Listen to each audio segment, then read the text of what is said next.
From Utah's first TV station, ABC4 News celebrates 75 years. Thanks for joining us on ABC4 News at 4. I'm Courtney Johns. And I'm Emily Flores. We do begin this afternoon in Salt Lake City, where Utah's lawmakers have gathered to kick off this year's general legislative session. Today marks the first day of the session, which is set to last until March 3rd. Over the next 45 days, our representatives are tasked with tackling some of the biggest issues facing Utah. Education reform, saving the shrinking Great Salt Lake, and how to manage a $3 billion budget surplus. These are just some of the issues at top of mind for this year's session. All right, we do have team coverage for you today of what this legislative session will look like. ABC4's Annika Johns live in Salt Lake City, looking at what both major parties hope to get done this year. But first, let's go to ABC4's chief political correspondent and anchor, Glen Mills. He is live at the Capitol Rotunda, talking to some of our state leaders about what they have planned for this year. Glen?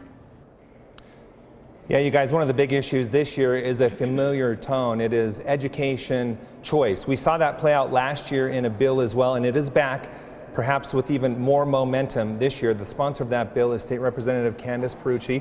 She is joining us now to talk a little bit about that. Representative, you've had the year to work on this. Talk to us first. We saw House Bill 215 come out just last night. It would essentially create the Utah Fits All Scholarship, among some other things we'll get into as well. But just give us a broad idea of what it will do. You bet. The bill does two things. First, it gets more money directly to teachers by doubling the amount the state puts in to teacher pay. So it's a $6,000 compensation increase. And then the second thing it does, as you alluded to, is it starts the Utah Fits All Scholarship program, which gives parents more tools to customize their kids' education experience. So essentially, what would a parent be able to do with that if this passes and they choose to do so? So a parent would apply for the scholarship for their child, and if they receive the scholarship, they're able to use those monies, the scholarship money, to either go to homeschooling costs, microschooling costs, a hybrid approach, or private school. Will this be based anyway on a family's income?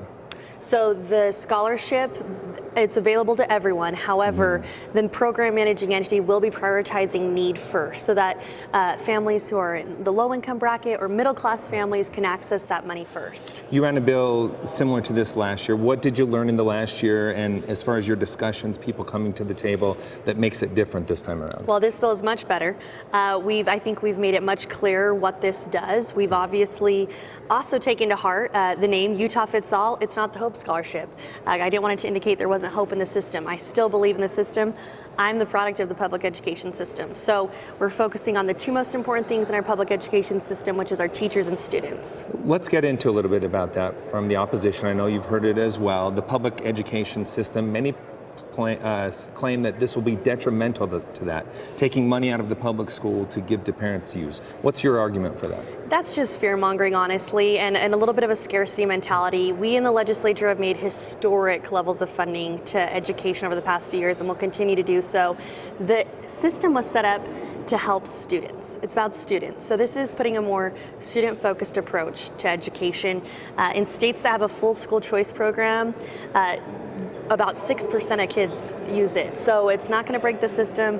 It's not going to disrupt everything. In fact, the data shows that in states that have school choice programs, kids in the public system and outside of it do better in learning. The fact that you're marrying the two issues here, the scholarship program along with teacher raises, that's drawing some opposition as well. Some say you're holding teacher salaries hostage to get this scholarship through. Your response to that? Absolutely not. I'm the new chair of education. This is an education funding bill. And when we look at education, the two most important things are students and teachers. And quite frankly, I am tired of us making all these historic funding increases for education and not seeing that money go directly to teacher salaries. We had an audit that came out that shows a lot of our funding ends up sitting in administration costs, new program costs, and not getting to the teachers. We've heard from leadership, we've heard from the governor signaling some support this way. How do you see it going? As I mentioned, it was made public.